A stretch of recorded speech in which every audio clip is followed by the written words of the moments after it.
this episode of Sanity Lounge, we have Ricky Wise in the studio.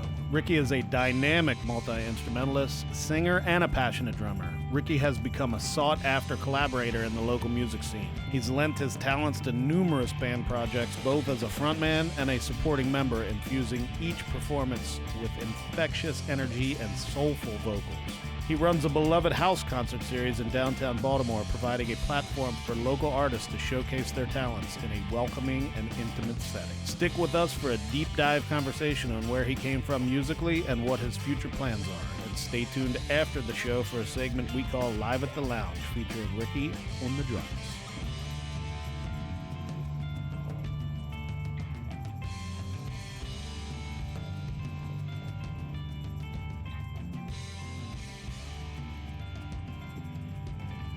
Welcome. Yeah, so I'm very happy to meet you, Ricky. It's I great really to meet am, and I'm a huge admirer. I've been in a band for about 10 years on the local scene, and I told for the record, that's Mike Davis. Yes. I grew up with him. Yeah. Amanda calls me Davis. He calls me Woe. So Yeah, in 1991, he was coined Woe Davis. Oh, fair enough. Yeah. And because he was always the guy who could drive, Yeah. but we would always be like, "Whoa, Davis," "Whoa, Davis," what, But so ever since then, so whenever I say that, a lot of people are like, "What the hell is this guy talking about?" But that's why. I got you. But that being said, about 8 years ago, I saw Never Never. I think that we were playing. I mean, maybe it was like a Reisterstown festival, or I don't know where it was, but there was some bill that we were on that you guys were on. Yeah. Now, what got me into drums, like many other drummers, was John Bonham, right? Sure. Absolutely. Now, I'm 48. What the hell am I? You're 47. All right. You're 47. That's close. You'll Yeah. be was a good guess. You'll be 48.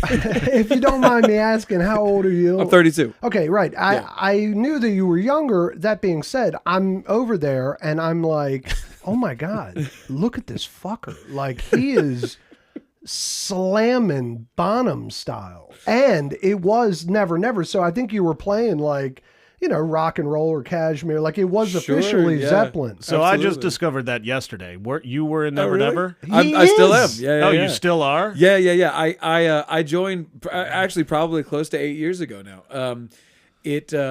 I joined them. The band's been around for a little over 35 years. Spike has been keeping it going strong, and I love playing with that band because, as much as I love singing, I love playing drums, and I love playing behind a good singer. Right. And Spike is they're one of no those joke. guys, man. His voice still carries. I know he had some voice issues that came up a few years ago, and man, I didn't know him before that. So I only know him as this vocalist, and he is so strong, and he has such a great voice every night. Yeah, so, they kill. You guys kill. Thanks, I mean, man. it's Yeah, that's unbelievable. awesome. That's amazing. I had no idea. At that moment, I'm going, who the hell is this dude? And then everybody I'm talking to is going, oh, that's Ricky Wise. Oh, that's Ricky Wise. And I'm going, well, does he know that he's badass, And then I find out, humbly, but you'd probably do. You know what I'm saying? Like, you've been doing it a while. Sure. And I'm just very happy to meet you, man. It's Finally. wonderful to meet you too, It's man. been a It's long awesome. time, So yeah. I'll back up just a minute, since we didn't really go into it. We have Ricky Wise Yeah, live sure. in the studio. Right? Sorry. Right. This is what we do. And at we're going to Sanity do a Lounge. deep dive conversation about drums, movies, anything we can think of. So Yeah. we could just start from the beginning. Yeah. I mean, I Sure. read your bio a little bit about your grandparents. Like, you got Oh, certain yeah. genres of movie from your grandparents, your father, your mother. Like, just tell me like a little bit about how you started in music. And Yeah. I know you can play a lot of instruments. I don't know how many. I guess we'll get into that. But what did you start with? So I guess, so I started singing when I was 3, really, like singing around the house. I would sing along with anything that was on the radio. When you were or- 3, did you sound like Al Green? No. Has anybody ever told you that? Dude, yeah. That's no Definitely joke. not at 3. I worked at that shit. Right. No, it's funny, and it's funny you bring that up because that's the sort of stuff I was listening to at that age, I mean, my grandfather and my mom had a DJ business, and so they would play private parties or they would do things like that, but it was all word of mouth. So it was never anything too big, but they could bring me along for some of them every now and then, you know. So, and there was also, I remember at that time, friends of ours owned a bar in Waldorf at the time called Wyvil's Tavern, and on, I believe it was on like a Friday night or something like that, they were the guest DJ there at the place. And so not often, but every now and then I would go early in the night where it wasn't too crazy and someone could be there. Right. And I would go and hang out with them, and I just got to hear all of this music. So I heard, you know, stuff of 40s big band sort of stuff all the way up through the dance hits of the 90s that were happening. And whatever caught my ear was what I would sing along with. And then we had the Disney sing-along videos. That's what I grew up with, you know, at that time.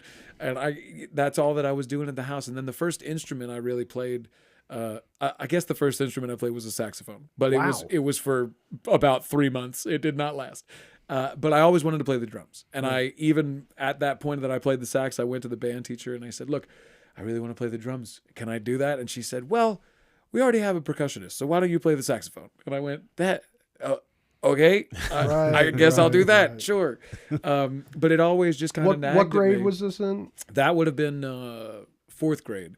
4th grade, okay. And I was only at that school for 1 year, fortunately. So I moved on and I went to the next school and I said, hey, can I play drums? And they were like, yeah, absolutely. And I was like, that's awesome. Excellent. That's both of my kids are in the school band right now.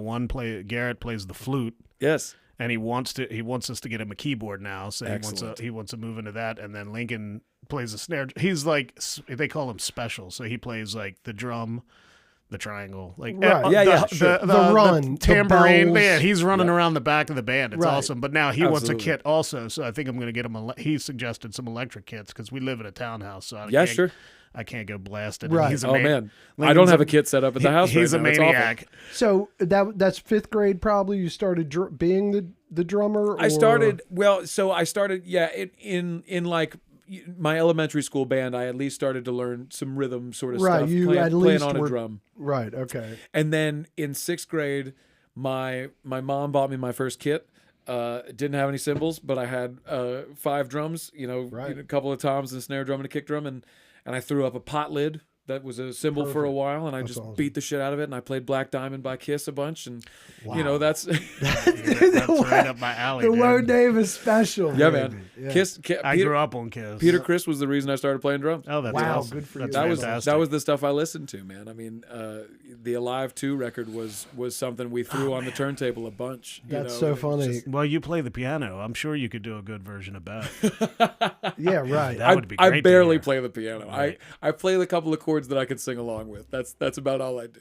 Anybody who barely plays the piano I've heard him plays the piano. Okay? Yeah, right. I've heard him for the record. I've heard him play the piano. Just for the record. Several times. Yeah, I know. I mean, I get it. I know what you mean, but you're good, Ben. Well, like, you're fine at the piano. I can't play the piano, all right?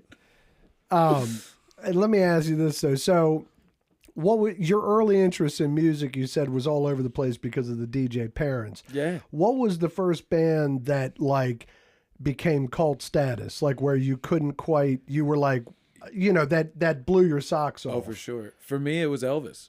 Wow. Yeah, man. You know, I can see, like, it makes perfect sense. I swear. Like, Elvis, man, there was something about it. And I've gone back a lot to it these days to kind of revisit why it grabbed me. Like, what was it about it that I really loved? But at the time, I loved his music. Just anything that I heard, I absolutely loved. And, you know, come to realize as I grew up as well, it's just because he was influenced by all the black people that he was around. Sure. You know, I mean, that's just what it was. That's right? evolution. That's what he grew up in. Yep. And truthfully, I just fell in love with these tunes, these rhythms, and the way that he would display himself, and seeing him in these, you know, pink suits and, you know, all this crazy sort of shit that at the time everybody just thought was absolutely insane. Right. Like who is this man? What is any of this? You know, and I fell in love with that, and I watched a bunch of his movies, and they're hokey as shit, but they're fucking great. Yeah, you know? right. It's wonderful. You know, if you're in, you're in. Yeah, you know absolutely, what I mean. Like, you know? movies are the greatest thing. It's like if Yes. you're an Elvis fan, you're in. Yeah. I find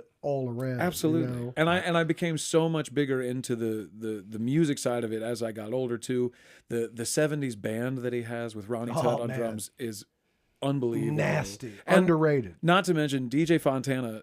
I've come to realize more recently. I met DJ's actually widow. She lives here locally, actually. Wow. But she was so sweet, and she let me into her house one day. A friend of a friend, we went over to see some stuff, and the upstairs of her condo was basically a museum. Wow. And it was amazing, man. We got to see just incredible stuff up there. I won't give away too many of the things that are up there, but it was incredible to see that, like, there's pictures of him with the Rolling Stones, Unbelievable. and That's him cool. with all these different people, and when he met them, it was at these sort of Rock and Roll Hall of Fame inductions or things like that, and these guys were looking for DJ, like, Yeah, right. these huge rock stars that have been the cream of the crop for all these years. They're looking for They're this seeking guy. out him. Yeah. It's That's a awesome. musician's musician, if Yeah. you will, or you Yes. know what I mean. Like, But my point to that, he played on all of that early stuff, all the way through all of his movies up until about the '68 special. Most of those drums are DJ Fontana, man, and there's some incredible stuff on that. they're stuff. so nasty. Like the chops on those albums are so nasty. That's good stuff. Yes. So what was your first drum set? Was it It was a Ludwig kit. Oh no, it was a CB kit. It was CB drums. CB? Nice. They were used CB drums, and then the next kit that I bought was a Ludwig CS series, like the low, sort of low end Ludwig series. And then I've been gigging with a Leedy Slingerland kit. Wow. That's actually not mine, but I've been using for Wow, that's a hell of a over loner. a decade. Well, he's my guitar player, so Okay, all right. He, Right. Nice. Jamie O'Connell, shout out. Brian's in the trio. Yeah, absolutely. He plays with me every Monday night down at the Admirals Cup. But we just realized recently we've been playing together weekly for a little over 12 years now. Wow. And when we started, it was this open mic night down in Bethesda, and this kit was the house kit for this gig. And once the gig dried up, I said, "Hey, man, I don't really have a gig, or I don't have a kit that are these sizes that really sound like this. Can I Right. borrow this for a while?" Because he wasn't really playing drums. And he said, "Yeah, sure." And I've had him ever since. That's and they're awesome. just my That's a main good kit. friend. Oh, it's an amazing friend, Yeah, man. that's a and, good and he's friend. also an amazing guitar player. So I'm thrilled to just have him nearby at any point in my life. Hey, real great. quick, while Yeah. you're mentioning the kit, is your Never Never kick drum Oh, yeah. 24? It's a 26. Okay, I said No, you were talking okay. about it yesterday. Yeah. Because that was the other thing about the Bonham thing. Yeah. I'm like, this fucker's like thunder, and I think he's got a custom bass drum, or he's a 26er with aluminum foil aligning the inside like Bonzo had. No, what's or- crazy is those are mean- just naturally loud drums. Tama did this limited run, these Tama Silver Stars that are all birch. Wow. So they're just loud drums. They sound incredible. Thanks, man. Yeah, they sound I bought them incredible. because Nick Bertling, another previous drummer of Never Never, was playing them, and I watched him play one night, and I went, "Oh, those are amazing!" Right, right. And I went to the shop, what was Mid Atlantic Drum, that's now Baltimore Drum, Keith Larson's shop. Shout out Keith Lewis. I went up there and I said, "Hey, man, I think I want to get these drums," and they were doing a sale that weekend, so I think I walked out of there with that kit for like $550 or something Wow. like that. And it's incredible. And it's, 13, 16, 18, 26. So I did want a bigger rack tom, and I've been arguing with myself for years to order one, and I haven't done it yet. But I just love that kit, and it makes me play differently. It's perfect. Having that big kick drum, the response of it makes such a difference. It's And- a different ball game, man. Absolutely. Like it's a shockingly different ball game. I have a 20-inch. yeah, sure. And so, when I go to a 22, I'm like, damn, baby, this is thunder. And then I go to a 24 and I'm like, holy shit. Yeah, like, yeah. so For like a sure. 26 has got to melt your face off. It certainly can. Whoa, you looked like you were going to say something. What were you gonna say? No, Okay. I was just reading through my notes. All right. You kind of gave me a look.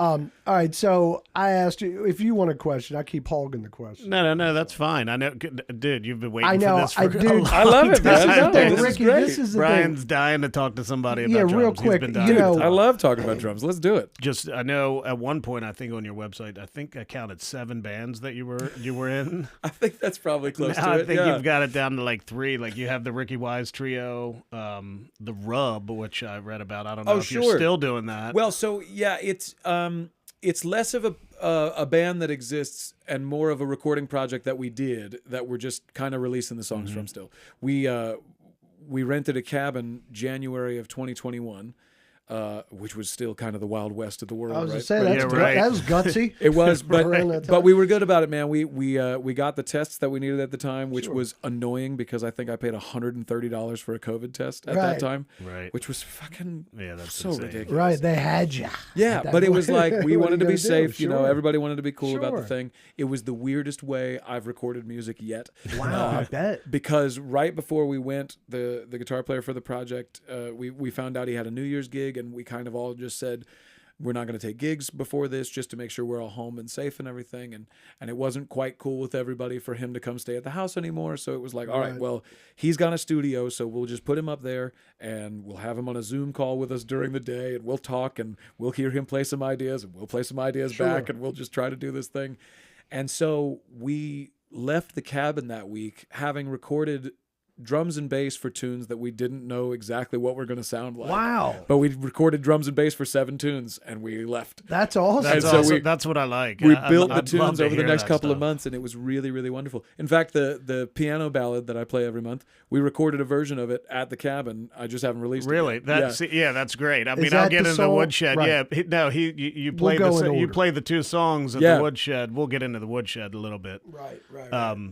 But those songs are they're magical. Yeah, well, look, I'm pointing at him because right before you Like, came here, he was talking about They these songs 'cause, they grab you. like he said, we're going to get into the woodshed thing in a little bit, but we're going to try to go in a little bit of order. But he had just mentioned, he's like, dude, in these 2 songs that he plays, it's like they're evolving or something, you know, and Oh, he was yeah. just mentioning them, and then so you say that, and I'm looking at him going, is that the song you're talking? Yeah. You know, That's awesome. yeah, that's good. Yeah, stuff. one of them definitely is that the slow ballad that I do every month, and at the woodshed it's become a tradition that the guests, Yep. one of them sits in with me every month, so I have a different soloist on this tune every time, and That's awesome. and it's so fun Yeah, for it's- me it's because I so- get to it's hear so it amazing. differently. Yeah, every right. time, It you keeps know? you Yeah. alive. It keeps it fresh. And it's cool Yeah. just being in the audience, just watching them, like kind of just they're watching Ricky play, and they're like, all right, I'm gonna jump in now, and then they just it always works. Right. Always works. Right. That's perfect, man. That's good stuff. So there's another band that we're seeing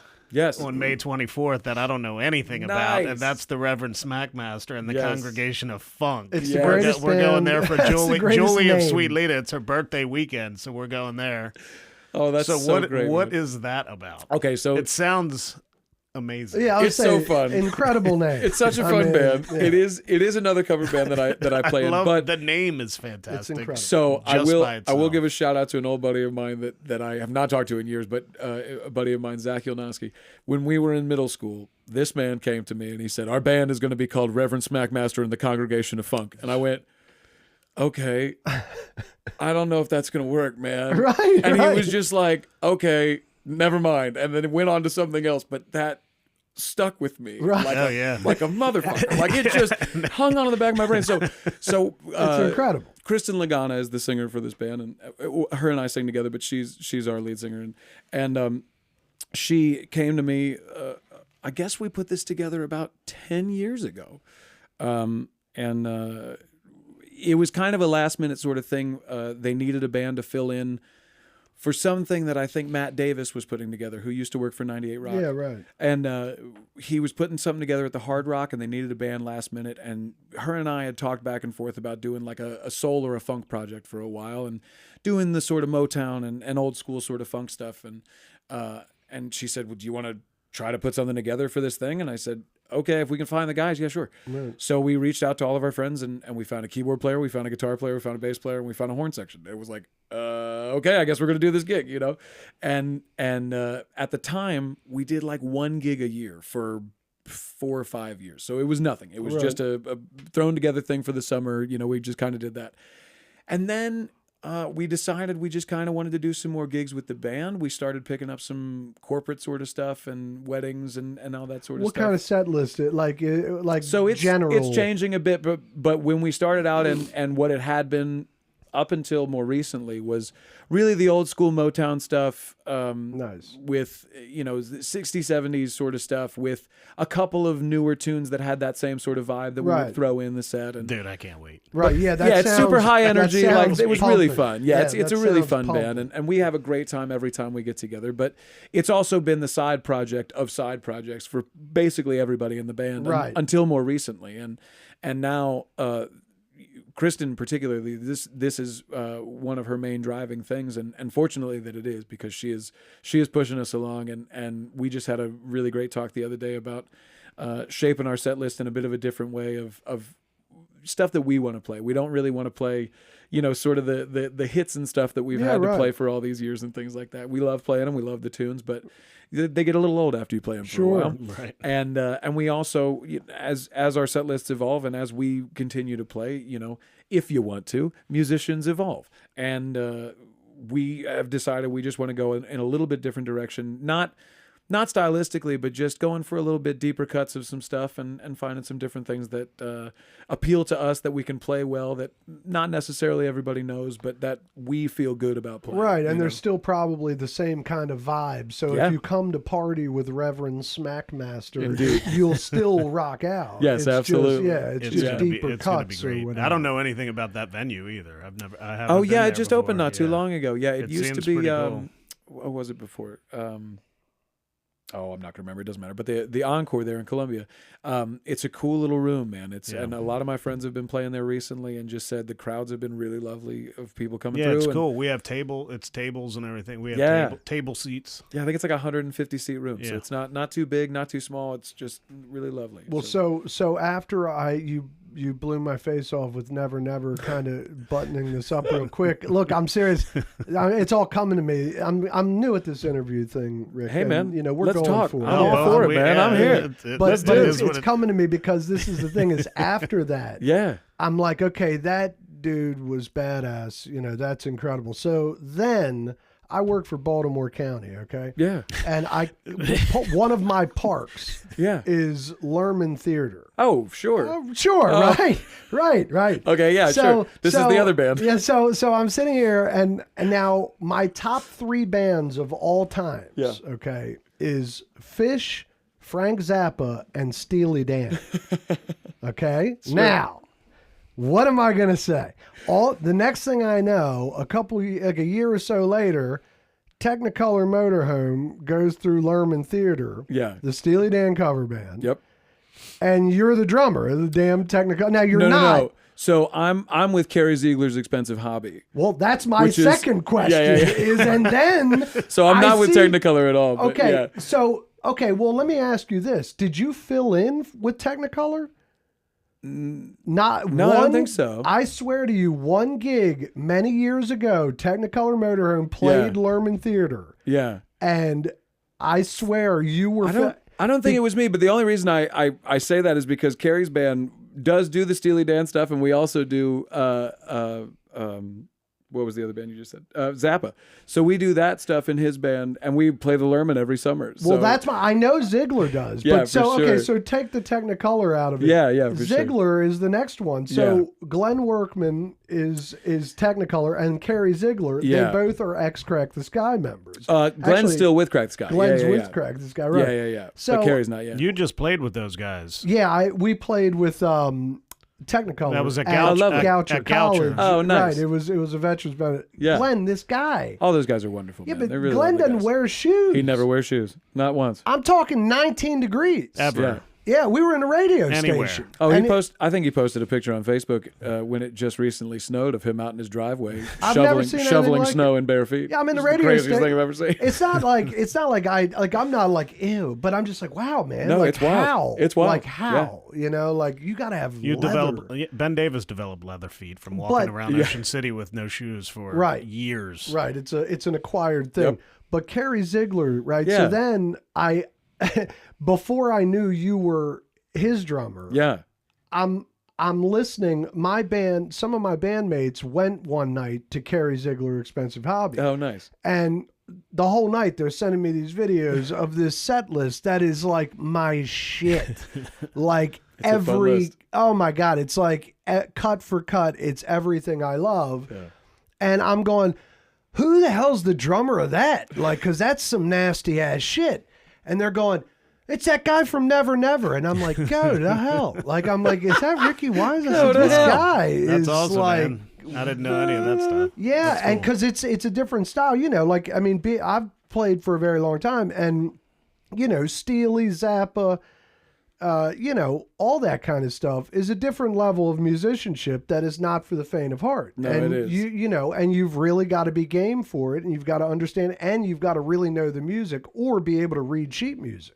Which no one's reading sheet music up Right. there, but the horn section is. But the thing that happened with that is I actually joined Carrie's band first. I joined up with Carrie, I guess it was March of 2016 now, and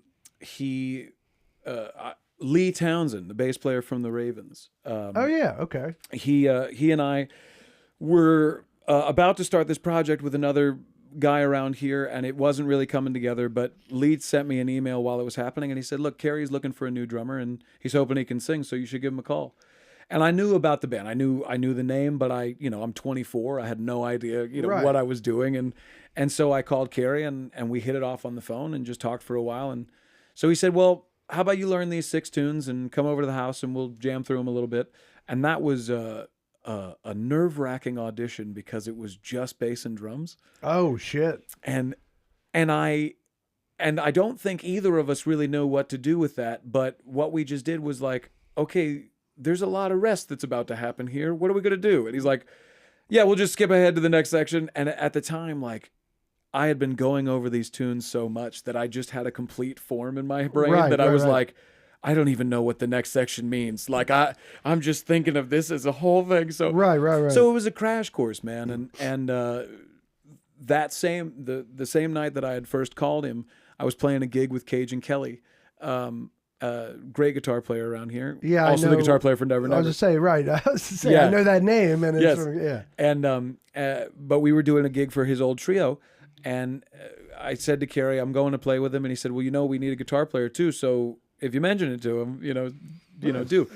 And I went over and I said, look, have you talked to Kerry? And he said, yeah, but I don't think I can do it because I've got the Never Never schedule, and I just don't think I have the time for it. And I said, well, we talked for a long time that night. Cajun and I talked for probably about 2 or 3 hours between like set breaks on the gig and then even after the gig. We Right, stuck right. around and talked for a while, but ultimately he was like, all right, well, I'll call him and see if I can do the dates. And that first year there was only one date conflict that he had. So it was like, all right, let's give it a go. And Cajun, of course, didn't have to audition. Yeah, I'm sure. He did not, but I did. And so the next week after I did the bass and drum thing, I went back and we had more of the band there, and we played, and it was really fun. And there was some sort of connection that was already there. And I immediately realized I was not as good as the rest of these guys. Oh man. So that makes you want to play better. Absolutely. And so I just week after week, when we first joined that band, we rehearsed every Tuesday night from like October until the first gig that we had the first week in March. Nice. So it was weekly. We were Right. there every week. We were learning 5 or 6 new tunes every week. Right. So we learned Hard yeah, and we tunes. learned about 70 or 80 tunes in that 4 months. Damn. It was crazy, and it was such a crash course in all sorts of different types of music. I mean, we were playing Rush, we're playing Yes, we're playing Chicago and Crosby, Stills and Nash, and we're doing all these harmonies, and we're having to sing and play all this Yeah, stuff. at the it's same- serious it was work. Really, really fun. Unfortunately, I did just leave the band. My last gig with them will be in April here. I'm so thankful that I've had the time with that band because they have made me such a better player yeah, for man. it, man. I mean, Yeah. it is one hell of a band. Those guys are all such supportive dudes and incredible musicians themselves, and I'm Oh, yeah. so thankful to be in that throne. But to your point, it was crazy to me at that time that I was in both of those I mean, gigs. 24 having know? a seat like that in a band with a or a great player all around. I mean, whoever, whatever his bona fides are, Sure. they're incredible players. And to be 24 and harness that is gutsy, dude. That's It was good stuff. it was a lot, and I didn't take it lightly, and every gig meant the world to me. Like I just I really, bet, man. I wanted to play my heart out. Right. I wanted to make sure that it was good because I knew, these are old school cats. You don't cut it, I know. you're gonna lose that gig. I know. And those old school cats, I mean, I've played, I'm on a different level, but I fill in. Sure. And I fill in whoever needs me. And with Old School Cats, it's no joke. They just don't have time for it. They, you better have a good meter. They've been through it. Yes. Well, you just better have a good meter. Right, yeah. They don't want flash. They want you to keep time, you know? And it's like, but that being said, that's really good stuff. I mean, I love that. And it's a shame that you're moving on. They will be fine, and you'll be absolutely. fine. Yeah. But, that's one of those noteworthy things. I'm going, this fucking Ricky Wise guy. Like, oh, no, wait. And then, then. I like it. Bring it on. Give me more. Then I'm sitting there maybe a year after this, and somebody sends me a video of the Gimme Shelter. Oh. Sure. And you are wailing the high pitch part. Yeah. Perfect. In Gimme Shelter as you're playing, and I'm going, this dude's like he's like Pavarotti for fuck's sake. He's he's a legend behind the kid. He's a fucking harmonizing genius. He's singing. Nobody can hit that note. Like, seriously, the Stones can't even hit that shit. Like the women they bring on the stage with them, or the people they bring they're on the crushing stage. it. Yeah, but they can't hit that note. Like that note, man. It's serious. I've seen him. I've seen him play. I've seen him a lot lately. Well, then I start deep diving into the Ricky Wise vocal run, and it's like, man, you're MVP here. Oh, like, man, thanks so much. like I'm serious, man. It's good shit. And then this guy, of course, then I know him my whole life, and he's like, yeah, there's this guy, Ricky Wise, and I'm going, Ricky Wise. I said, this guy is, and he's like, yeah, he just won't get out of here. I said, he's all over the place. This was like 2 years ago, because the first Woodshed show I went to was Starbelly. And I told him about it, and I was like, yeah, this dude Ricky Wise runs this. He sang some songs, and he's like, Ricky Wise. I said, my Ricky Wise. I'm like, what do you mean? I don't know. Do you know? He's like, I've never met him, right? But I know him. Right.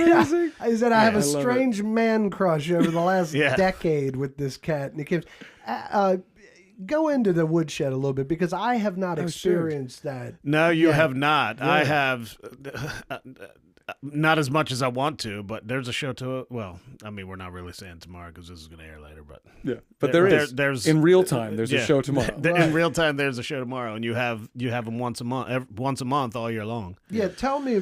So let's talk about how that came, because I've met Nate now. Yeah, I've met you. I mean, I already know Sparks, who's she's everywhere. Yeah, so Sparks how did the Woodshed come about? Because that is one of the most interesting events that you could possibly go to, and one of the coolest. Yeah, you had 96 bands, and then how did this come about? Yeah. The Woodshed is cool. Like, it's indescribable. Like, we've taken people there, and I'm trying to describe what you're going to experience, and you really can't. You just can't. And somebody confirmed that. Somebody else said that. Yeah. Like, maybe Amanda, your wife, was like, I understand why, like, you can't really. And it's just everybody's such good people there too. Right. So so like, how did that come about? So, okay, so Nate and I met. He was a runner around the neighborhood. Like, he would just come running by, and this was during the pandemic. My duo was kind of the only thing that was happening at the time. Shout out Warren Bowes. Yeah, I've seen that. You're the bass. You play. I play bass. I do play bass in that game. Okay. All right. During the summer, every Thursday, me and Amanda go there, and we went there one time, and he wasn't there, and she messaged like, "Where the hell are you?" Yeah, I couldn't be there. I'm sorry, I couldn't be there tonight. No, I don't call myself a bass player, but I do play bass a little bit, and that's basically the only gig I do it with anymore. But with the mighty Warren Bowes of Speakers of the House and the Almighty Senators from all these years. But Nate was this guy that would just kind of pop up. He's about 6'5", so he's hard to miss. Right. But he's a slender sort of guy, so he would come running by and he'd do all sorts of shit, and he would just kind of sit down and have a beer with some friends that we knew. And one day he said, well, look, I'm having a party at my house for the 4th of July. I would really love for you guys to come, talking to me and Warren. And we said, sure, man, absolutely. And we immediately went to a couple of the friends that we knew, and we were like, hey, man, we don't know this guy. Is this cool? Like, should we go to this? Right. Like, is it worth going to? And they were like, no, Nate's great. Go to his place. And we were like, all right. So the 4th of July day came, and that band, Speakers of the House, that Warren's with, played in the afternoon down at Bertha's. We had a lovely afternoon. Everybody's dancing and having a great time. And then most of that party just wandered down to Nate's house, over in Canton. And we all just kind of walked as a big group down to this place and had a great time. And when we first got there, he was very nervous. And he came up to me and he goes, all right, when Warren gets here, I want to play something for you guys. And we said, oh, okay, that's fine. I didn't know he really played, but when I walked in, I saw there was this beautiful Steinway piano in the middle of his room and this disco ball hanging from the ceiling. And So all that giant red equipment wall. is his. Well, the piano and the disco ball, Okay. yeah. They were already there, but the PA and stuff we bring every month. Right. But that stuff was there, and I couldn't believe this space. And so Warren showed up, and Nate goes, all right, I'm going to play for you guys. I haven't had a drop of alcohol, so I want to get to that. So I just want to sit down and play for you. We were like, yeah, absolutely, man. Yeah. And he sat down and he played this Chopin piece. And man, for the next 5 minutes after he played it, I couldn't talk to the guy because I kept welling up with emotion. And I was like, what? I literally, I remember walking up to him at one point and I went, ha. Right. And so we just kind of hit it off a little bit that day.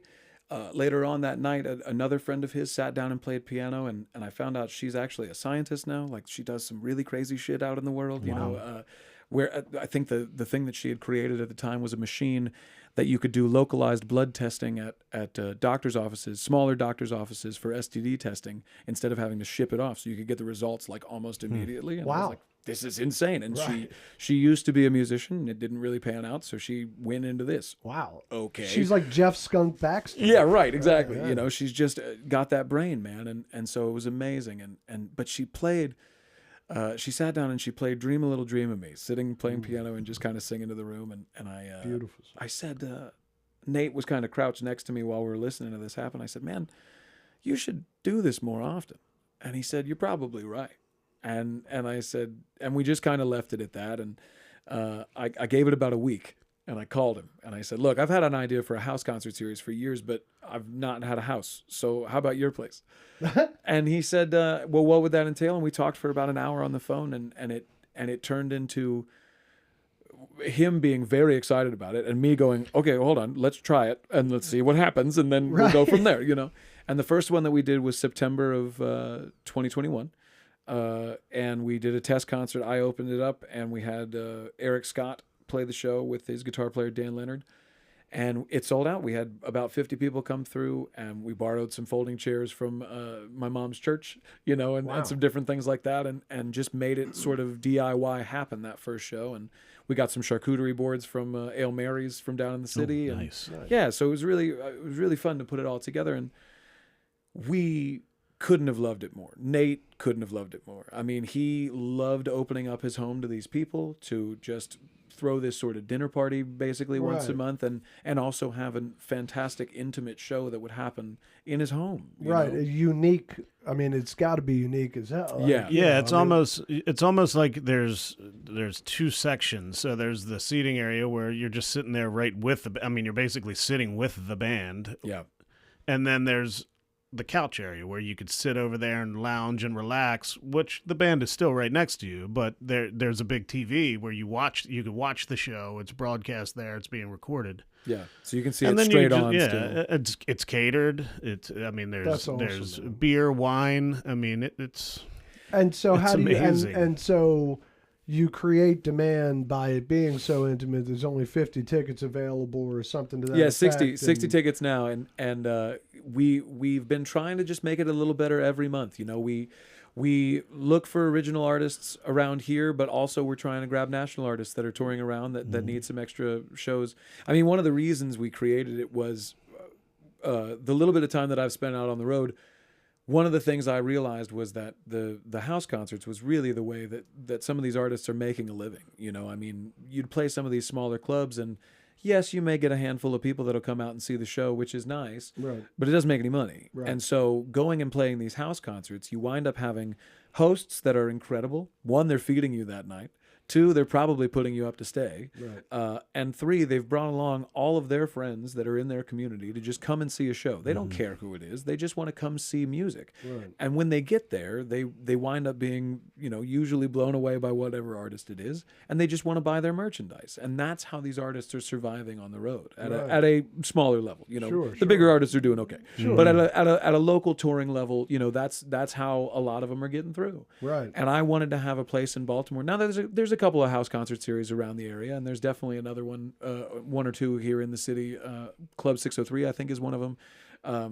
Just want to give a shout out to this because they're great series, and I don't want anybody to be disparaged because I think Absolutely. just putting live music out there is what we should all be doing. But I wanted to have a unique experience for people to come to that really felt like every time you walked in, you didn't know what you were going to experience, but it was going to be enjoyable, and you were going to have some sort of new experience every time. You nailed it. That's incredible. It's wonderful. Well, look, I'm going to segue into a different angle here real quick. So part of the reason for the show is we're trying to bring positivity to Baltimore. We want to bring a better light to Baltimore. You know what I mean? And I'm all about that. The Nate's Place thing sounds like it's right up that alley. You sound like you're right up that alley. You spend a lot of time in Baltimore. I live in Baltimore. Yeah.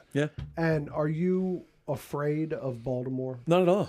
Good. No, I mean it's funny, man, and not to continue the woodshed thing too much, but that was another big part of what we were doing with it. It was directly out of the pandemic.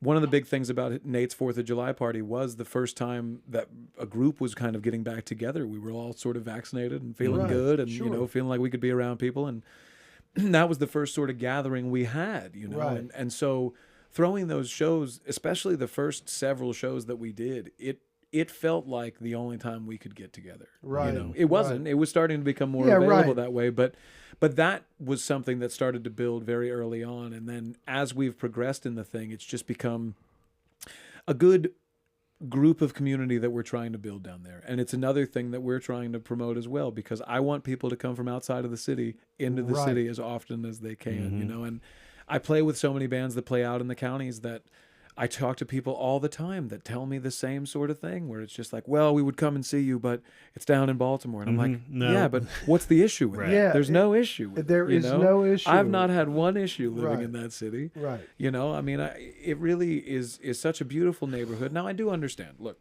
I'm not going to disparage any news that's actually factual. Things happen. It's a major city. Crime, violence, things are going to happen. But if you look at the way these patterns and things happen, bullets are not flying around. People are not falling out daily. There are some sort of targeted thing that's happening. It's unfortunate that it's happening in Baltimore, but somebody's after somebody. It's not some random sort of thing. And if you're not living some sort of nefarious life, I don't think you have anything to worry about, Right. So truthfully, I mean, that's where it all comes from. And I walk the streets at night. I feel fine. Right. I mean, Well, this is my neighborhood. It's where I live.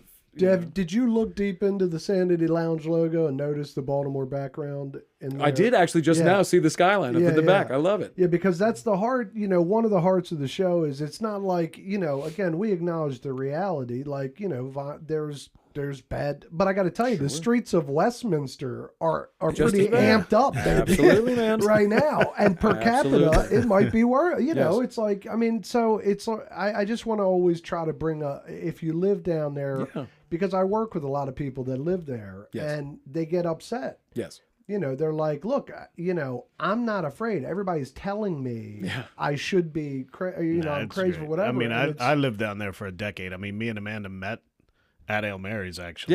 Yeah. Lovely. Right. That's good stuff. And that's 2 blocks from my house. Yeah. I love the city. Yeah. Me too. And I love the music scene down there. Right. And I that's do the too. other thing we're trying to promote is just Baltimore artists, Baltimore good vibes. Yeah. Nate's Place. It sounds like we ought to get that cat in here eventually, or, Oh, see yeah, what I'm he- sure. Yeah, Nate's an interesting cat. You'd probably I'd learn love to more about talk him to than him. I'd even know. Right. I know. He's lovely, man. Yeah. I'd love to find out. do you have You know what he does? I mean, I know he's got patents hanging in. He does. That place. He is. I don't know exactly his job title, but he is a higher up with Verizon Media through the Yahoo department. Okay. So Wow. He's doing all right. Right. But I truthfully, I don't know exactly what he does, but he does oversee quite a few people, and it is in his job description to go and deal with his teams in India and in Ireland and in some different places. So Wow. he's quite up there, and really a good person in this world, man. Yeah. I mean, as I make some jokes about him, he does do well for himself, but he also wants to give back to the community. He wants to make sure that people are taken care of, and that was a big part of why we started to put this together, because we care about this city, we care about the community that we're trying to build down here, and it's through positivity that we're trying to do that. Right. I mean, it's that same sort of thing, through love and through positivity of just putting music out there. That's the thing I know how to do. If I knew how to do something else, I'd do it. But Right. Music is all that I've really known what to do with my life. It's the only calling that I really had from an early age, and I've tried to just do it as best as I can every time I go out and do it. Right. And I feel that if people continued to live that way, regardless of what they did with their life, but if they had that care and they had that respect into everything that they did, I think we'd be in a different world. I agree. I truly do. And for me, it causes me to think about the music aspect a lot more, just because that's my world. And so I think there's a respect that I'm working on this thing right now of just trying to put respect back into the music, because it has given me so much That's in good my stuff. life. That's good stuff. And I think that's a big thing that we're missing out on. There's so many gigs that you do with people that are just trying to go through the motions, and you hear that you just feel that their heart is not really in the right place of this thing. Absolutely. And if we're going to go out and do it, you should want to do it. Absolutely. And it's the same thing with any sort of community you're trying to build. You don't want to do it inauthentically. I'm not trying to do this with anybody crazy or anything like that. This is through the only thing I know what to do. I mean, I know how to play a little bit of music, and I know some other musicians that I think people should know about. Yeah, right. That's all that I wanted to build. That is the goal here. I mean, me and Amanda love local music. I mean, you can go see bands anywhere, but I mean, it's so expensive now to just go to a concert, and we just rather support local music, and we do it all the time. And it's like Stavi's blowing up. Like things are becoming good things are happening in Baltimore. And with this, we just want to give the bands that I love, that I tell you about all the time, right. just a platform, a place to play, and really just so, I mean, just for me personally, I love seeing you play, but I don't know anything about you. I mean, for now sure, absolutely. I consider you a friend now. Now we're friends. Absolutely. Like, Right. that's For it. sure we are. I know. You have me for life now. I'm in, brother. Yeah, you'll never get rid of No, me. Trust me, right. no, it's great. I mean, Whoa, our Davis. history is. I mean, it all just revolves around music. I mean, we've been seeing Fish together since 1994. I mean, We've been saying we saw the Colt 70s Fest at Meriwether in '92. Yeah. Well done. With like, we've been seeing shows like for we've been on 3 fire decades for a minute. almost 4. Ricky, I'm going to kind of turn maybe to what my wife might deem as the selfish portion of the conversation. Yeah. And which is, well, first of all, you mentioned your mother has a church. Oh, she's involved with her church. Okay. It's not her church, but we started going to this church when I was in 5th grade, and it was a place, I think at the time we were looking for our own bit of community. Right. My parents split when I was pretty young, but my dad had remarried at that time, and we had a different life going on and everything. But my mom just moved up near where we were living, and she was just trying to find some different things around there, I think, and also was looking for her faith and different things. So we wound up going to that church, and I made some of my best friends at that. And that's how the music thing really started. It's how some of that stuff did. I mean, we started a choir there at that church. We weren't entirely happy with the sort of adult choir that was happening all the time, where it was all the same, old man, the same hymns and all the same, whatever. Right. We wanted a little pep in our step, salsa little up. things like that. Like we bought bowling shirts for the choir, So it was something where I learned a lot about community in that, because it was a small town church. It's a Savage United Methodist Church in the tiny town of Savage here in Maryland, and Savage.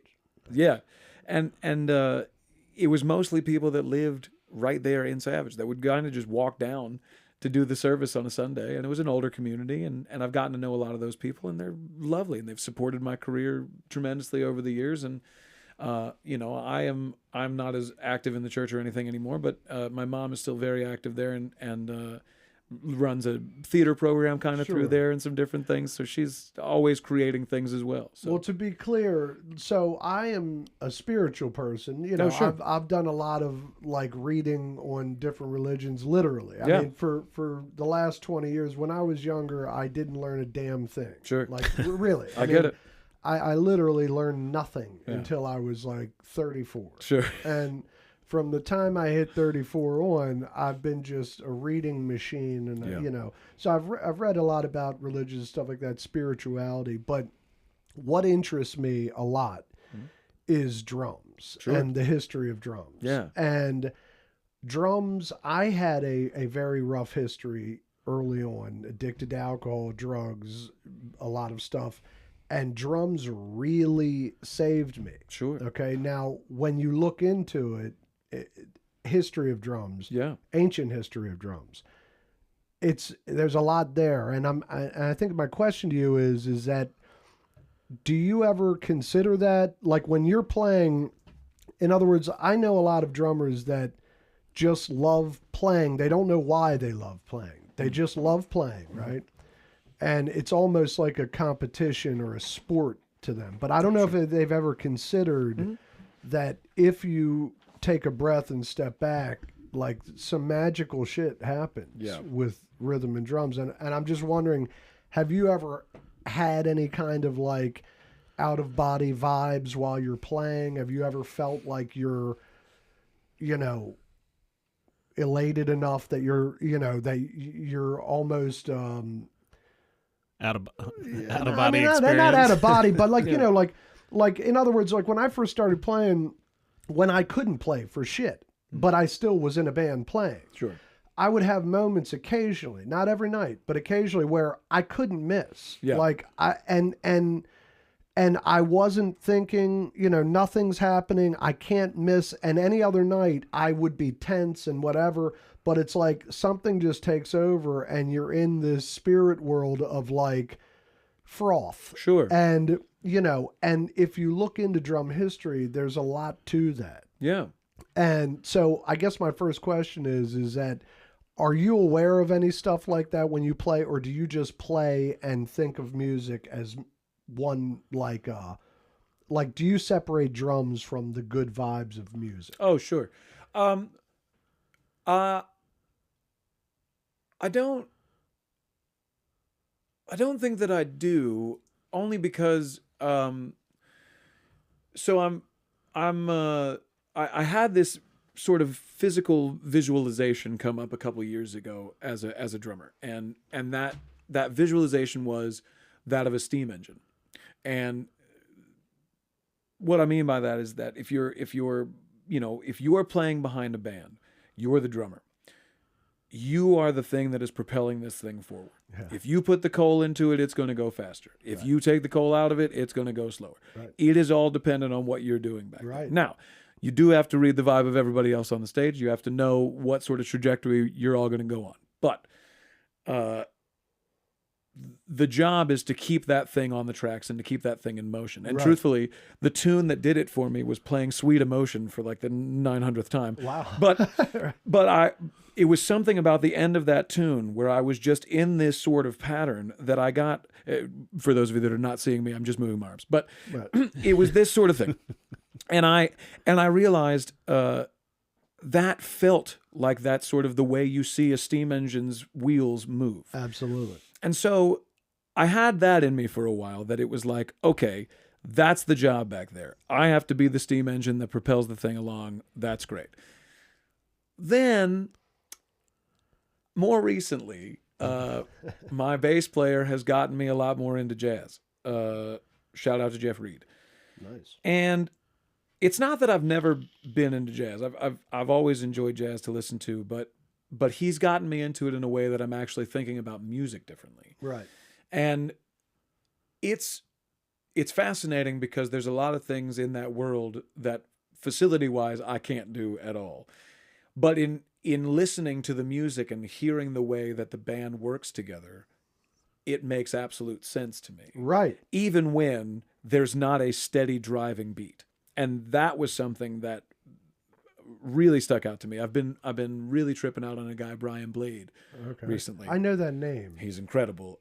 Jazz guy. His last sort of big gig was with the Wayne Shorter Quartet at the end. I know that guy. Yeah. I know who you're talking about. And he's incredible, man. And Yeah. but I watched him. There's a master class that he did on YouTube that he did down at University of New Orleans in 2010, and he was talking about the idea of time. And he was like, I've played for a lot of guys that need me to just keep time back there. And I had the immediate thought of, well, isn't time happening? Right. You know, even if I'm not dictating, isn't it still here. happening? We started the tune. Why Right. would it stop? If we haven't ended the tune, why would any of that stop? And that resonated with me so heavily because I love the drums, but I love to think of them as not drums as often as I can. Just in the sense of, can I make them musical? Can I make these melodic without having, Terry Bozzio's fucking 1900? Yeah. Right. Can I make this as something that people not only groove to, but can be played as a little more of a live instrument, a lead instrument, as opposed to just being a rhythmic thing? Right. And can I also deliver the groove when it needs to be there. But for things that are going to be a little more, for lack of a better term, ethereal, things that are going to be just a little more out there than anything else, what can I change about the way that I'm playing? What can I open up to being something else? And so that's where it taps into a more spiritual side for me, where I'm not necessarily thinking of the drums separately, but I am thinking of them in the sense of the music differently. Right. I mean, trying to build something that is, I realized more recently that something I want out of my music is something that people it may be familiar to people, but it's going to also have surprises, and it's going to have elements of things that are unique, and it's not going to be able to be compared to other things as easily, It's the Ricky Wise. Sure. You know what I mean? Sure. It's not anything else. Yeah. So, that's but I'm very excited about finding what that means, and I think truthfully the biggest direction is just in sound, in sonic movement, because a lot of these rhythms and a lot of melodies have been done. We've strung all the notes together. We've played all the rhythms the way that they've been played. It's all been there. But it's the arrangements, and it's the way that things can be presented sonically. And I think the other thing that's not really being tapped into, especially in sort of mainstream music, is the emotional side of music. Right. When I play a piece, I feel emotion every time I do it. It doesn't matter if it's mine or somebody else's, but if I sit down and perform some piece of music, whether I'm on the drums or anything, I have emotion attached to it. Mm-hmm. Good, bad, ugly, it doesn't matter. It's going to be there.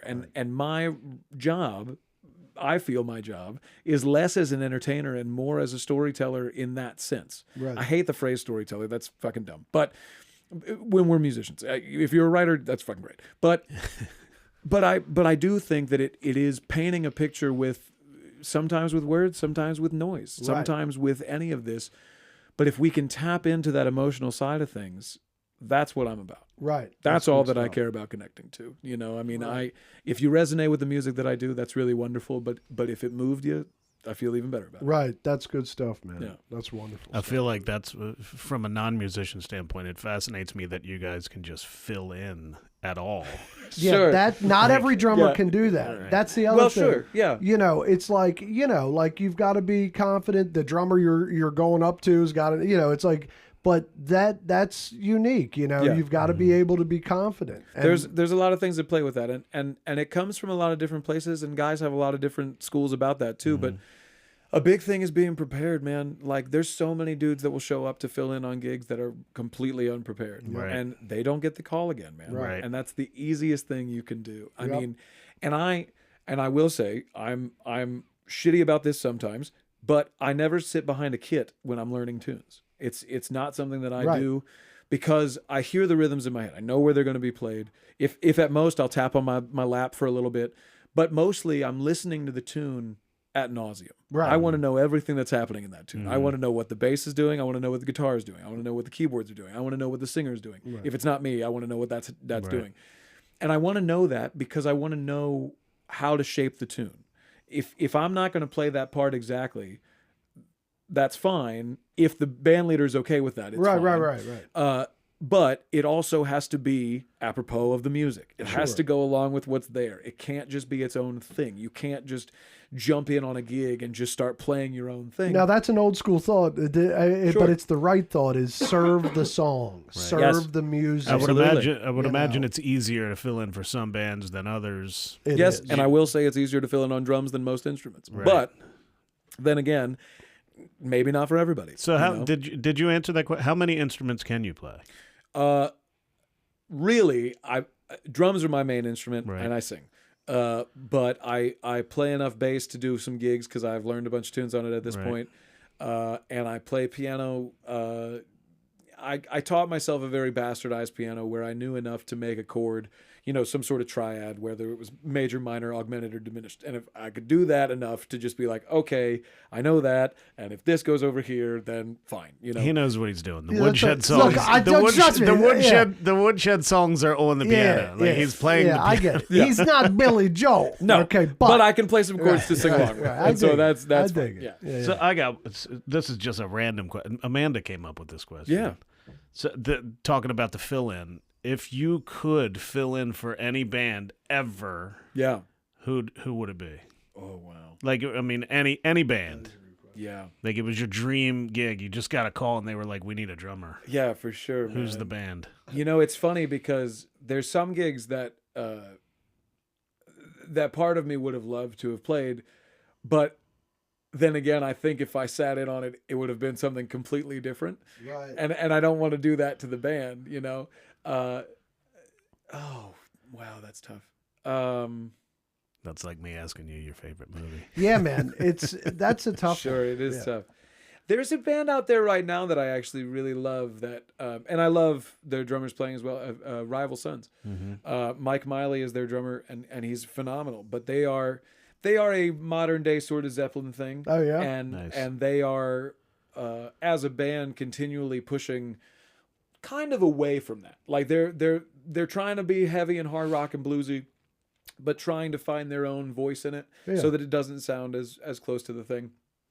And that's one of those gigs that I love the band. I love Jay's voice. It's Jay Buchanan, one of these incredible rock vocalists that just exists in the world. From nice. birth, just had a voice that was just like the angels are singing right now. Right. Oh, great.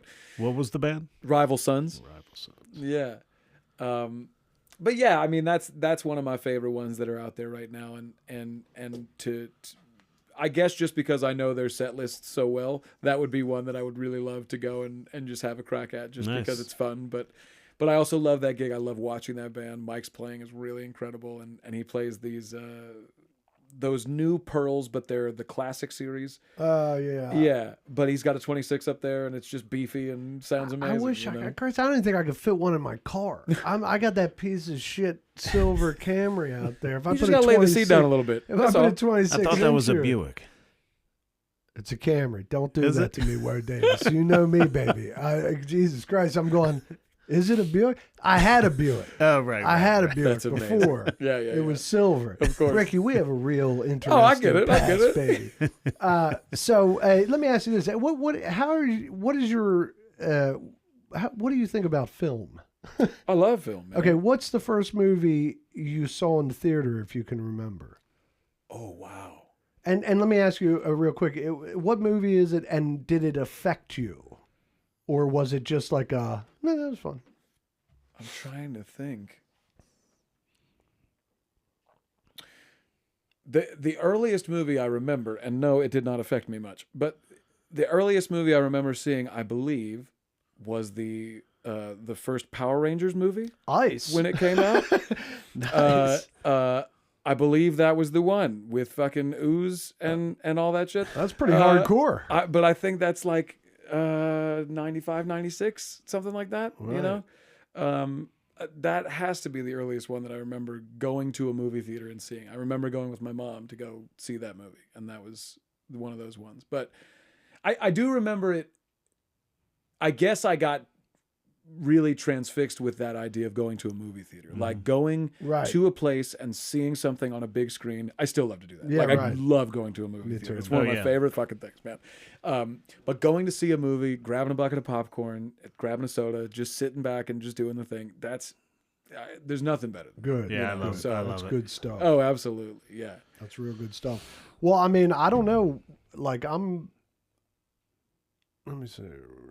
Yeah, check out the questions. Let's make sure we didn't miss anything. Yeah, definitely. Because I will say we didn't talk about. I'm in a new project called Scott Tournay and the Spark, and this was a. Oh yeah, I have that written down. Oh yeah, this was part of the reason that I left Carrie's band as well. We had a couple of conflicts with some dates that were coming up, and I said, it's probably just better that someone comes into the gig and is prepared for whatever's going to happen. But Scott was a guitar player for Grace Potter and the Nocturnals. That's your dude. I love Grace Potter. Yeah. Like we've seen her a good bit. Right, Me and right. Amanda Sure, love man. Grace Potter. Yeah, we saw her over the pandemic at the drive-in thing out in Yeah, Frederick. I was there. Oh, we were nice. there. Yeah, we were there. I wish was drive-in amazing. concerts were still a thing. Yes. Like that It was was the really fun. coolest thing that came out of COVID. Yeah, it was a you really fun pull night. up your truck, you get that spot, and you get the spot next to you. Yeah, you empty. could set up a little table Right. You and could do set all the up a stuff. little party area, and the concert she played at. This was in Frederick, but the screen had her, so it was still a drive-in, but the band was just playing underneath. nice. It was really So fantastic. you're in a band with Scott Tournay. So he was in Grace Potter and the Nocturnals. He left in 2014, I believe, and then went to do a couple of other different things. And then he was in a band called Electric Voodoo out in San Diego, which he's still a part of, but was out there for a long time. And now he lives here in Sparks, Maryland. nice. And That's amazing. He called around to a keyboard player friend of his, Bronson Hoover, who was our keyboard player. And he said, I need to put a band together for my solo tour, or my solo stuff that I'm going to do going forward. What do you know some guys?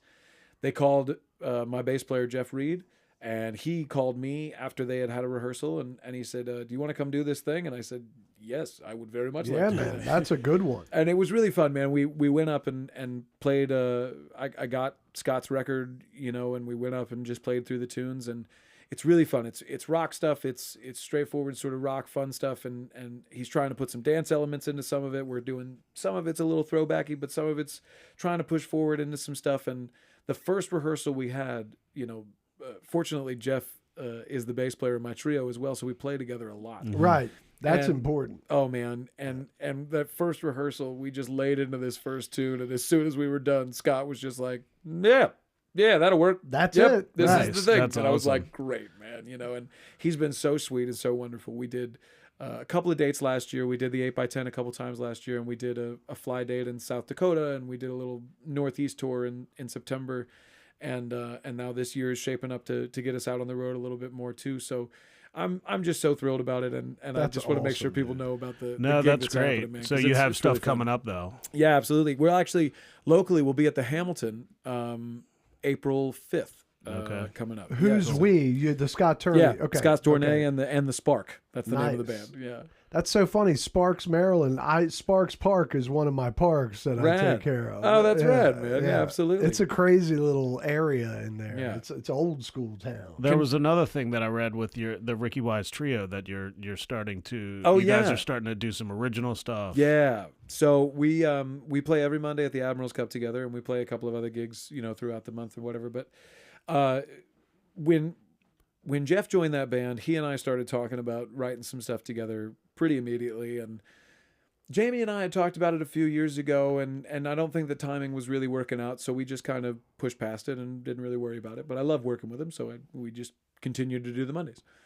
And once we started playing together as this trio, it started to find its own sound. And I went back to him and I said, look, man, I want you to be the guitar player for this thing, because I love the way that you play, and I think that that's kind of sort of secret sauce in this thing right now is the fact that we're all playing together. Right. And, It feels right.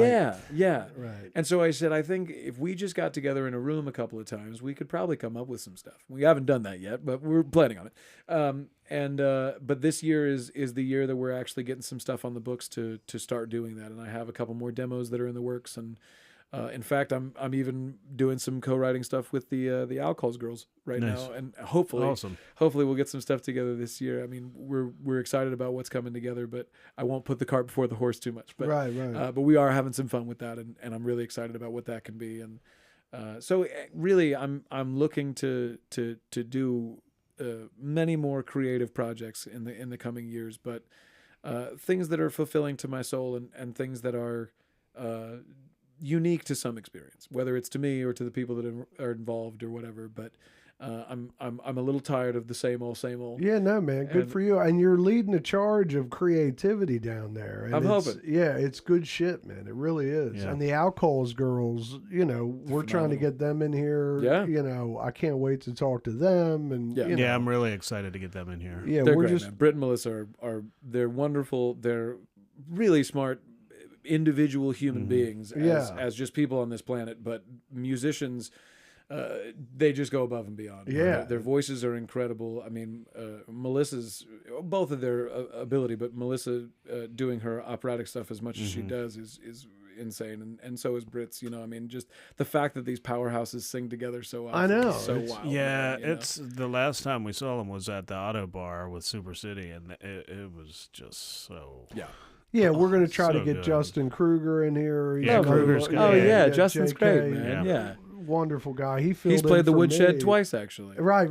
Yeah, right. Pressing strings and alcohol. Right, Yeah. I was at Pressing both of those strings. We're shows, trying yeah. to get them in here, For sure. and stuff Yeah. like that. But man, I'm so happy to finally meet you. Me too, And, brother. Now it's up to you. We have a mic'd up drum we kit. do have a mic'd up drum kit, Oh, boy. and there's a lot of cool angles. I don't want to put any pressure on you. We can Hey cut man, it together. I do all the editing. Yeah. Yeah, but I if love you want listening to you play, and I'm sure you like to play. Yeah, we can kind we of can like play a end little, the yeah. interview portion of it, and maybe you Sure. can, just Yeah. mess around. Mess see around what on it for a feels minute, like, sure. yeah. What is So- funny though, he's got a demon drive pearl pedal, Oh yeah. but the beaters on it are the wood beaters. Oh yeah. And man, It's gonna click. I said, man, those babies are gutsy. Yeah, I man. love them. But that being said, man, I really appreciate what you do. I appreciate Thanks, what you do for the city.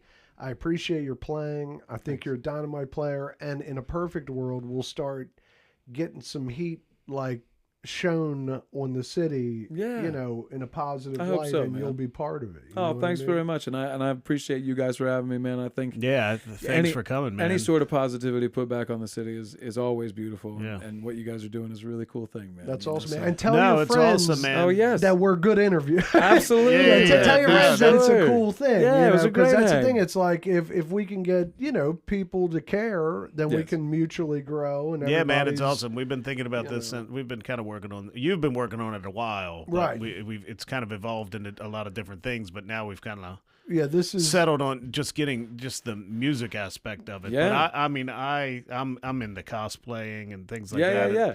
And I'm starting to These meet a lot. masks are incredible. Yeah. I know. I had I'm- no that- idea. that's- This that's is so insane. Ricky. He sculpted Poe's dead Yeah, body at if the you've Poe been down to the House Poe in fa- Edgar Allan That's Poe. so wild. At Oh, the wow. He sculpted that statue yeah. right there. Well, the that's bust. it was a 24-inch bust that Right. that had 3D That's a scanned miniature. and scaled down, but now I 3D print too. Right. So. Wow. But yeah, he sculpted Poe's dead body But yeah, and his wife. the Edgar Allan Poe Festival, it happens in October on the Yeah. anniversary of death. If you go this year, the death exhibit, which it's called, will be starting. It'll be on display at Carroll Mansion starting next month, starting in April, and you can go there and view Edgar's body in a That's funeral so setting. cool, And dude. I made the body, and 2 years ago, 2022 was the bicentennial of Virginia Poe, his wife's birth. So. Yeah. The Poe House commissioned me to make her, so I made her, and they, for two 2 or 3 2 years they laid in state at Westminster Hall where they're both buried. Whoa, So that was wild. So that's we really had wild. we had a ball, like a Yeah, big dance, of and course. I have picture with the bodies there, and I just sat because people didn't really know that I did it, so I just observed people looking at the bodies. But and he was on the fucking news with Marty. I was you on know, I was wild, with Marty, man. Marty Right. twice. He met so good. Listen, he met Zed. Zed from Pulp Oh, Fiction. sure, Zed's yeah. dead. That's wild. He met. He got a picture of him. He was like, "Did you sculpt the this?" first year we did PoFest, he came to Peter Green. he came to the party that we had at the Carroll Mansion, and he gave me a nice compliment on the body, and Yeah. kind of leaned back, and he was That like, is so "So I wild, did this dude. movie." I was Yeah. like, "I know who you are." Yeah. I love Right. it. It's amazing. He's like, "I did this movie with Jim Carrey called Yeah, The yeah. Mask." You're like, "Yeah, I know The Mask, dude. Yeah, so that's it's my hobby, but it's fun. It's coming around." Well, though, it's an man. But then incredible fucking hobby. I yeah, thought it was dude. your job. Yeah, Jesus. he invented that So that cool. Predator, like the Well, Star that's Wars. the Darth Maul Predator. Yeah, but Oh, I'm yeah, saying that's you amazing. invented that, Well, like, then that's- and the Ice That's my Predator. Arctic good. Predator. That's But amazing. then xenomorphs. I work with this dude out in London. He's a master sculptor, so he sculpted the xenomorph, and I love mold and cast him and produce him. And we're working on the Grid Alien next. Just some cool stuff. This dude's awesome. But then I have a cosplay supply business that I've started too now. So I'm starting to go to cons and meet a lot of cosplayers, a lot of for local sure. cosplayers that make some cool shit. Yeah, Also, absolutely. like the foam smithing is what Dude, it's called. foam smithing is insane. Yeah. That's what he said. He Seeing said some of it's- that shit is Yeah, so wild. my paint line it's a flexible paint line designed specifically to adhere to foam and not crack. And Oh, it's bendable. wow. Like there's aerosol. It's so cool. Like That's so cool, man. This is it's a new. I've only been at it since September, but Yeah. it's picking up. But I just went to Awesome Con down in DC. Nice. Yeah. And met some local cosplayers that I've been wanting to meet for a while. But yeah, it's so fun. I love it. That's I mean, so wild. art. That's my therapy. Yeah, Art. for sure, man. I love that. And I would be remiss if we don't talk about Dr. Teeth and the Electric Mayhem. That's my that's jam, dude. Such a fucking Muppets head. I Yeah. love this shit, man. Yeah, Yeah. no, that's I love the Muppets. Oh, that's what we can go. There we go. We can jump back to that. I Yeah, mean, like listen, in my top Ricky- top 5 movies of all time, Yeah. the Muppet movie is in I my love it. top Yeah, 5. Sure, absolutely. It's one of the greatest of all time. And, Dr. Teeth and the and Electric Mayhem might be my favorite band. They're the greatest band of all time. They're the most underrated band. It's Yeah. them and I love it. Zappa. They're the most Yeah, right. underrated band of all time. But yeah, the Muppets. We've been together for a long time, and Yeah. in 1992, Yeah. we were pissed drunk, looking at each other, crying, doing the Rainbow Connection. Excellent. You know what I'm saying? This is the most I'm not, amazing. yeah, I'm Oh, not. yes. That's not a joke. I love it. And in a serendipitous way, 2 or 3 or maybe a little bit longer, a couple years back, we took our sons to Yeah. see the Muppet movie when it Yeah, they- replayed. Yes, at the absolutely.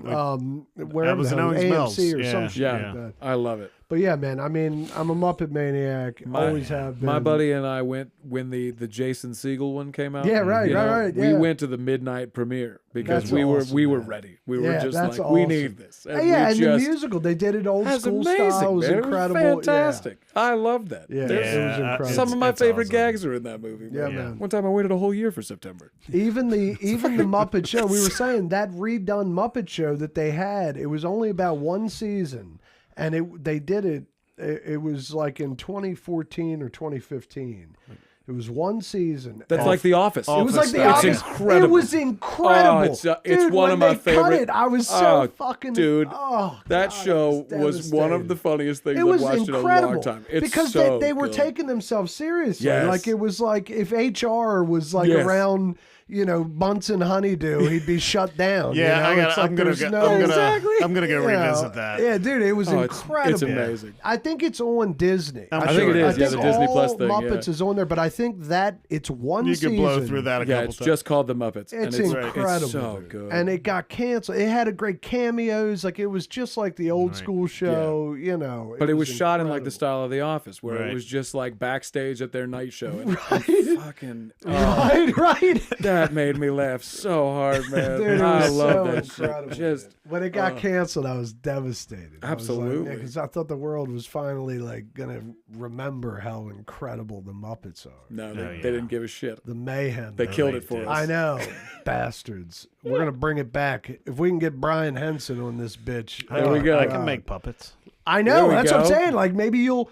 What we need is somebody to pass the thumbnail and see all this shit and be like, "What the fuck is?" Yeah, this? yeah, And yeah. I'm like, just gonna bring every. Absolutely. I'm gonna bring Right. all my. I have an animal. Right, Excellent. right. I'm gonna bring them. Yeah, that's what I said. That's why he's part of the show. I said, "Woe Davis is a spectacle." Anyway, So In the next you few know. months, It's going to be a bigger, it's gonna be a lot more shit filled just with- behind him. Right, Like, right, right. oh my god. You're just gonna see my face. Ricky, we even got that. So there's a couple things, not to toot our own horns. We got that logo made. Local artists made the logo. Some friends of Lovely. ours, Greg Jericho, Nice. Jericho Vinegar Works. We had a band. My cousin and me have a band called Gravediggers Biscuits. We came in and That's a did the. great name. Isn't that incredible? So good. He got that from The Office, maybe. Oh, maybe. Joel McHale, did he make an appearance No. on The Office? Oh, Joel McHale. maybe. When they were looking for a new manager He after, said Yeah, that that could've Steve because Carell I left. haven't seen him, but he got the name from Joel McHale saying 'Cause Grave they Diggers had all Biscuits, kinds of and- random people come in. Like Jim man. Carrey did a spot Yeah. on Yeah, when for they were sure. looking for a new boss. Like, Yeah. and then Will Ferrell. And Will they were Ferrell like- was on well, The that's what I Office mean. for- Will I Ferrell think- was on The Office for a couple episodes. because they were like, well, what does Grave Diggers Biscuits mean? And he was like, it's English for I don't coffee know if that's and from tea, The or Office though. donuts and tea or something. That might be Community. It might have been, but I swear I Yeah, thought it doesn't sound familiar yeah, at all. maybe So it we was Garrett rewatches The Office all the time. Well, I don't either know. I don't way- know, but it is a great. But Joel name. McHale, though. the band Yeah, Grave sure. Diggers That's Biscuits amazing. recorded Yeah. this theme song. Oh, excellent. So yeah. we're trying like local growth here. Yeah, we're man. trying to just bring Everything's a positive homegrown. spin. Yep. Perfect. Yeah, That's we're what it doing should good be. shit. I love it. But we really appreciate you coming in. We're gonna take Yeah. a break and we'll just get you to just sauce it up for a few Fill minutes. around for a and, bit. Yeah, Yeah, sure. See what we can get. Absolutely. Good stuff. Cool, y'all. Sanity Lounge is brought to you by Polyprops. Polyprops US specializes in the production and distribution of materials used in the creation of props and costumes, particularly in the cosplay and entertainment industries. For more information, visit www.poly-propsus.com. Use code HEXFLEX10 for 10% off your first order.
Thanks for listening, Baltimore. You can find us at www.sanitylounge.com or on Instagram at sanity.lounge.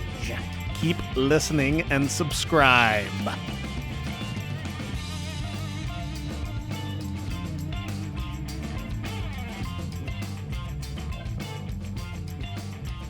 Stay sane, Baltimore.